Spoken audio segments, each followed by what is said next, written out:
Seja o nome do Senhor. Queridos, é muito bom rever os irmãos, estarmos juntos nessa caminhada. Feliz também porque estou vendo que os irmãos estão vindo. Temos bastante irmãos aqui, né? A gente sabe que tem irmãos que não podem vir, é um pouco difícil, mas tudo isso vai passar, porque a Bíblia diz que aquele que começou em vós a boa obra há de aperfeiçoá-la até o fim. É nisso que nós cremos. Amém? Os irmãos podem tomar assento? Louvado seja o nome do Senhor.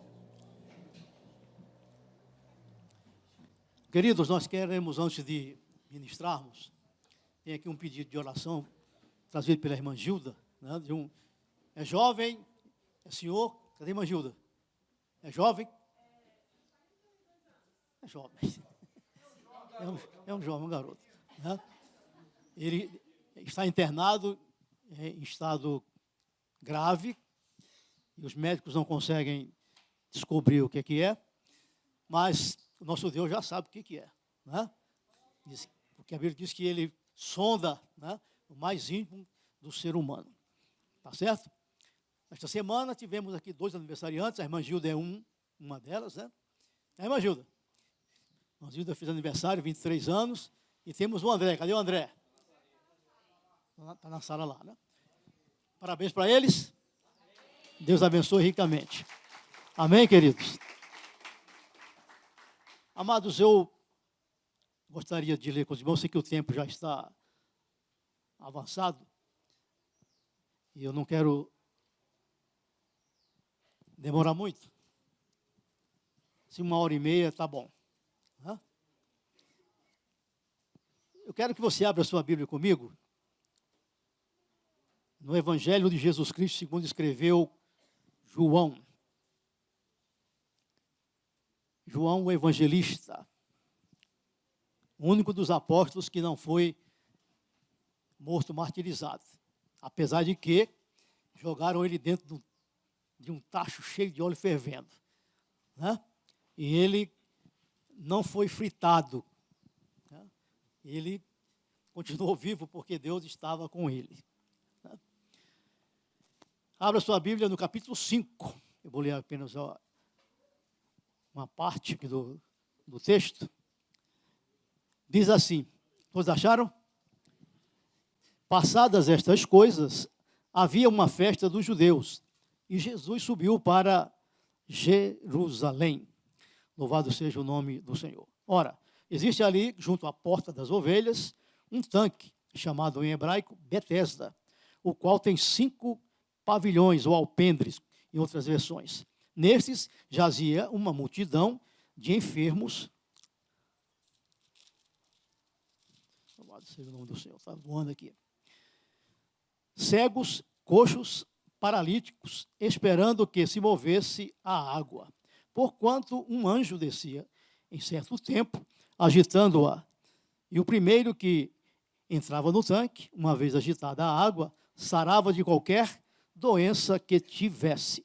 Estava ali enfermo um homem, havia 38 anos. Jesus, vendo-o deitado e sabendo que estava assim há muito tempo, perguntou-lhe: queres ser curado? Respondeu-lhe o enfermo: Senhor, não tenho ninguém que me ponha no tanque quando a água é agitada, pois enquanto eu vou, desce outro antes de mim.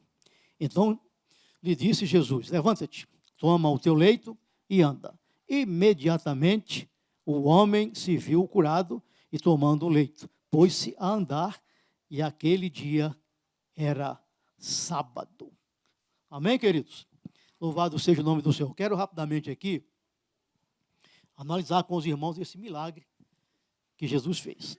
Tem algumas coisas importantes. Primeiro, havia um tanque ali. Devia ser um lugar aprazível, mas não era. Não era. Naquele tanque havia água, e havia ali um entendimento de que uma vez por ano, um anjo descia e mexia aquelas águas. Tem muita gente aí que diz que era uma invenção, um pensamento. A gente não quer aqui, irmão, discutir essas coisas. Né? Nós não estamos aqui para discutir se era verdade ou se aquilo era misticismo. Porque a gente vê tanta gente falando certas coisas. Ontem eu vi um famoso pregador dizer uma besteira sem tamanho, né? Que a internet está aí, o YouTube está aí, e tudo que você diz fica lá, acabou. Ele dizendo que Jesus era cabeludo, era barbudo, porque ele era nazireu. Isto não é verdade. Jesus não era nazireu. Jesus era nazareno. Ele era nazareno, não era nazireu. Ele próprio disse, né, que veio João Batista, que não bebia vinho, né, e não comia a comida normal, e mataram. E veio o filho do homem que bebia e comia, e chamaram ele de beberrão e de glutão. Então Jesus não era nazireu. O nazireu, ele tinha lá umas regras específicas que ele tinha que atender. Nós temos o caso de Sansão. Sansão era nazireu. Quando o anjo chegou, disse para a mãe dele que não passaria navalha na cabeça dele. Primeiro, a gente pode entender pela Bíblia Sagrada, quando Paulo escreveu lá aos Coríntios, ele disse o seguinte, que é desonroso para o homem ter cabelo comprido. Está na Bíblia Sagrada. Está na Bíblia Sagrada. É desonroso. Paulo disse, é desonroso. Né? E a gente vive uma época aí, queridos, que é um negócio terrível. Vi uns cabras grandão, né? Com um rabinho de cavalo aqui atrás, um negócio horrível. Você não sabe o que o cara é, se ele é homem, qual é o gênero dele. Né? Porque hoje está assim. Você sabia, queridos, que tem um negócio aí na lei, que o homem aí dos 9 dedos colocou agora, que agora quando nasce a criança não diz que é mais mãe, diz que aquela que pariu. Olha só o que esse cara está levando. Tirar não é mãe, é aquela que pariu. Está escrito lá. Né? Então, queridos, eu quero rapidamente falar algumas coisas para vocês aqui. A gente vive tempos difíceis. Tem um pregador americano chamado Paul Washer. Ouviu falar nele? Ele diz que o país que ele mais tem raiva dos pregadores é o Brasil. Porque os pregadores brasileiros pregam não a palavra de Deus. É uma outra coisa que eles pregam. Então ele falou que no Brasil, os pregadores, ele não quer nem saber. Porque se prega prosperidade, se prega riqueza, né? Se prega que você não pode ficar doente porque você é filho de Deus. Né? E, na verdade, o evangelho não é esse. Jesus não veio trazer esse evangelho. Nós vimos aqui hoje de manhã na escola dominical que o evangelho daquele tempo se pregava dizendo que era necessário haver arrependimento. E arrependimento, querido, significa o seguinte, é você dar meia volta. Deixar para trás aquilo que você vivia e cria e andar para frente. Lá nas Forças Armadas, né, tem lá um negócio que fala assim, antigamente quando eu estava lá, eu fazia muito isso, né? Meia volta, volver. Não é assim, doutor? Desse jeito, meia volta. Então você está de frente para lá, a meia volta você vai ficar de frente para a retaguarda. Então arrepender é isso, é você não fazer mais aquilo que você fazia. Louvado seja o nome do Senhor. Queridos, aquela área era uma área grande. Aquele tanque ele tinha 5 alpendres. O quadro era muito triste. Ali era um hospital a céu aberto. Hospital a céu aberto. E um monte de gente ali querendo ser curada. Eu vou cortar a mensagem porque o tempo já foi. E Jesus, ele resolveu passar por ali. Não foi simplesmente assim, por acaso. Ele foi porque sabia que ali tinha aquele homem que estava lá há quantos anos? Quantos anos? 38 anos, queridos. É uma vida, né? 38 anos era uma vida. Aí Jesus chega e vê aquele homem ali naquela situação e pergunta para ele, você quer ser curado? O homem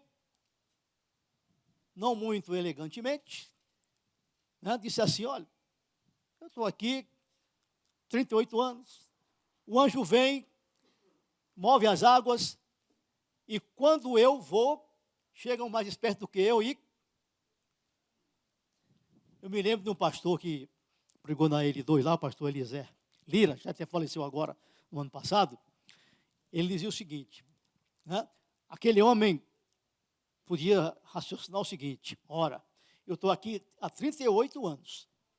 Se fosse no Nordeste, como disse lá o pastor, aquele homem podia dizer assim: olha, eu estou aqui nesse tempo todo e não tem nenhum jumento para me dar um coice para eu cair lá dentro. Não tem, então eu estou aqui, vou morrer aqui, não há esperança. Querido, eu quero dizer para você que há esperança. Amém? A Bíblia diz que mesmo que a árvore foi cortada, mas ao cheiro das águas, ela tornará a florescer. Então, creia nisso, porque esse é o Deus que você serve. Amém? Ele sabe das suas necessidades. Ele sabe aquilo que você precisa. Ele conhece toda a sua vida pelo que você tem passado. Aí Jesus chega e aquele homem, estou aqui, né? Como quem diz assim, perguntando por quê? O que você vai fazer? Você vai me curar? A gente vive uma época aí, queridos, que só se fala em milagres. Eu quero dizer para você, queridos, que o milagre não tem finalidade de salvar ninguém. Quem salva a pessoa é a palavra de Deus. Queridos, tem muitas coisas que eu não sou obrigado a acreditar naquilo que nós, como igreja, dizemos. Não sou obrigado. Eu tenho que ter a minha capacidade de raciocinar, tá? E ver. Eu tenho que ser como os bereanos. Bereanos, eles ouviam lá o cara pregar, e depois, quando chegavam em casa, eles iam conferir com a palavra de Deus para ver se aquilo que estava falando era verdade. Quando o pastor disse que Jesus é nazireu, eu tenho que entender que aquilo é uma besteira. Ele está falando uma coisa que não existe.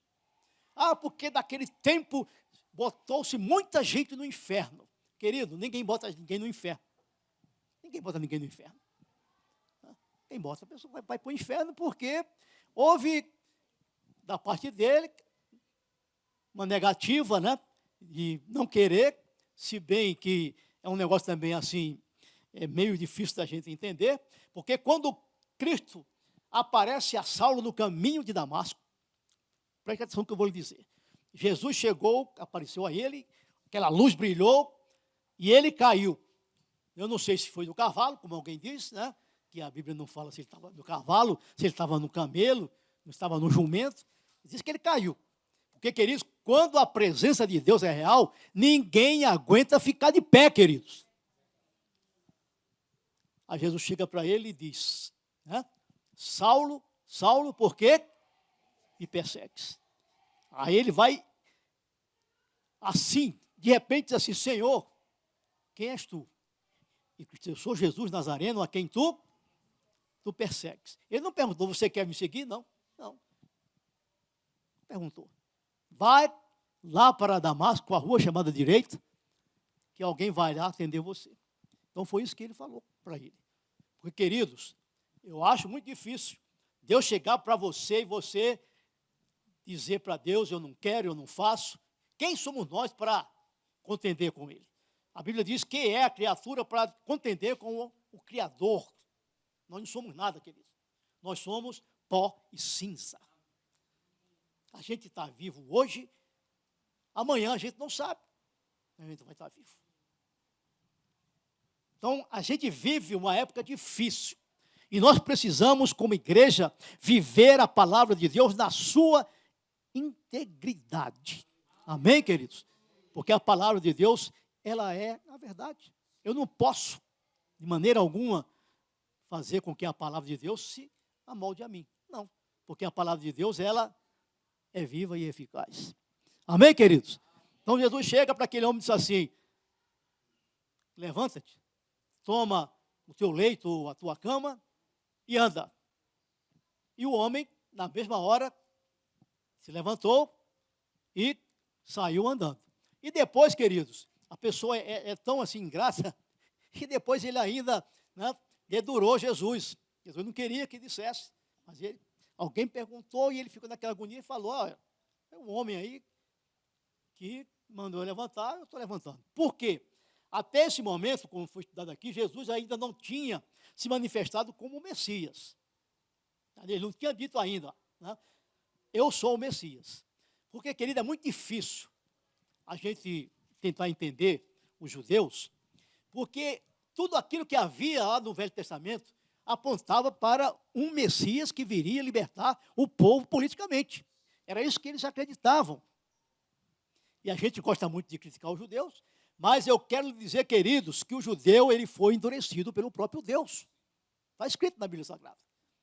O endurecimento de Israel veio da parte de Deus, para que eles não reconhecessem a Cristo como Messias, para que a salvação passasse para nós. E nós pudéssemos estar aqui, nesta manhã, dizendo que nós somos filhos de Deus.